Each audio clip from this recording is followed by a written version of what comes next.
Sa mga hindi marunong pumasok dito sa live natin, punta kayo dito sa merong Battle Royale. Ito, Battle Royale. Pindutin nyo yan. Ayan. Pagkatapos yung mapindot yung Battle Royale, punta naman kayo dito sa may tatlong guhit sa itaas. Ayan. Pagkatapos, pindutin itong private.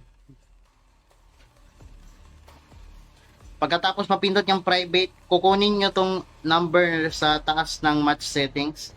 So, may number dyan sa taas ng match settings. 2231412347. So, copy nyo yan. Pagkatapos nyo makopy yung number sa taas ng match settings, punta kayo dito sa gilid, merong maliit na bahay. Itong katabi ng 12, pindutin nyo to.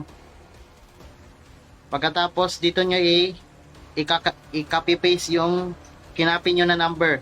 So, pagkatapos, pindutin itong search, lalabas na yung lobby natin. So, ganun lang.